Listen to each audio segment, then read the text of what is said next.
আমি আজকে কাঁচা মাছের সবজি বানাবো। কাঁচা মাছটাকে কিভাবে বানাই দেখো।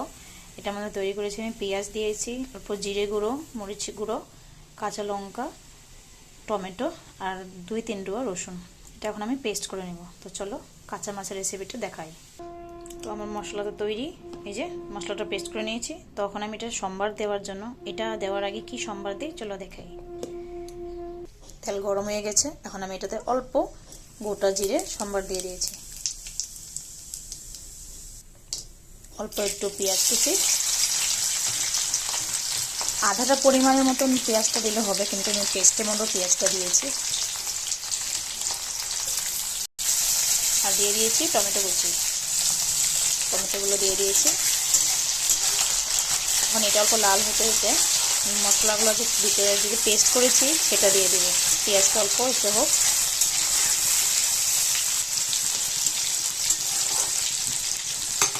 ভাবলাম ফ্রাই করার পরে মাছ তো সবাই খাই, একবার কাঁচা মাছটাকে সেরকম করে অল্প আলাদা করে বানিয়ে দেখি। তোমরা ট্রাই করবে, ঘরে বানাবে আর আমাকে বলবে কি কীরকম লেগেছে। তো দেখো একটু ফ্রাই হয়ে গেছে। এখন আমি যে মশলাগুলো পেস্ট করে রেখেছিলাম এই মশলাটা আমি দিয়ে দিচ্ছি।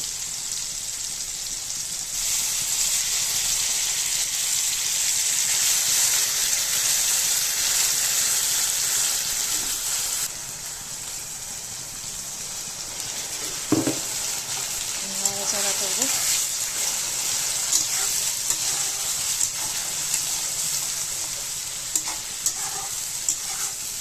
এখন এটাতে নুন, হলুদ, লঙ্কার গুঁড়ো তো আমি পেস্টের মধ্যে দিয়েছিলাম।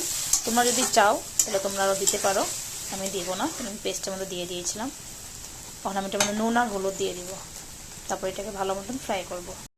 এখন দেখো এটার তেল বেরিয়ে যাচ্ছে। এখন আমি এটাতে মাছ দিয়ে অল্প জল দিয়ে, মিক্সিটা ধুয়ে জল দিয়ে ঢেকে রেখে দেবো আস্তে স্টিম করে। কাঁচা মাছটা চলো দিয়ে দিই এখন কাঁচা মাছগুলো।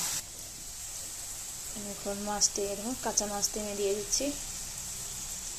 আমি এটা নুন আর হলুদ উপর মেখে রেখেছিলাম।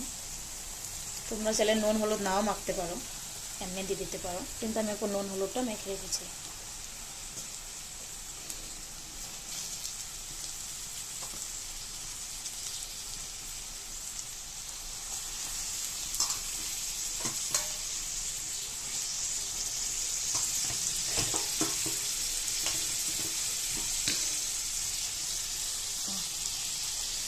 আমি কাঁচা মাছগুলো দিয়ে দিচ্ছি। এখন আমি মিক্সিটা ধুয়ে মশলা করেছিলাম, মিক্সিটা ধুয়ে তার মধ্যে জল দিয়ে অল্প লাড়িয়ে চাড়িয়ে ঢেকে স্টিম কম করে ঢেকে রেখে দেবো।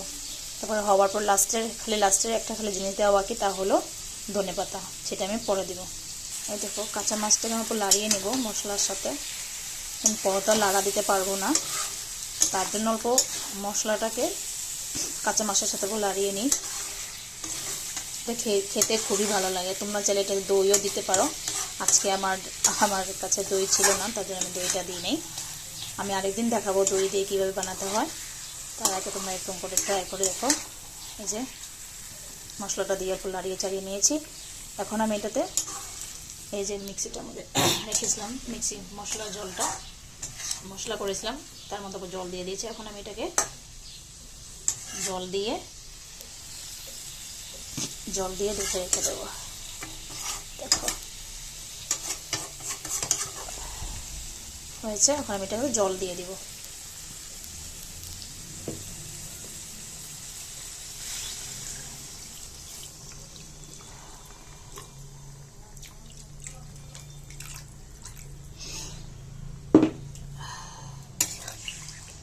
দেখতে পাচ্ছ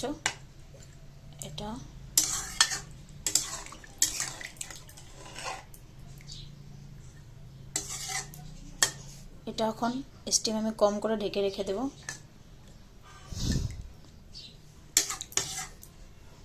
এটা আমি স্টিমটা কম করে দিয়েছি, এখন আমি স্টিমটা অল্প বাড়িয়ে দিয়েছি। এখন আমি এটাকে ঢেকে রেখে দেব। এটা আস্তে আস্তে হতে থাকবে। তারপরে লাস্টে নামাবার সময় শুধুমাত্র ধনেপাতা দেব। তো তোমরা ঘরে ট্রাই করবে আর আমাকে জানাবে তোমাদের কীরকম লেগেছে। আর আমার এই ভিডিওটা ভালো লাগলে please like, share and subscribe করে দিও। টাটা।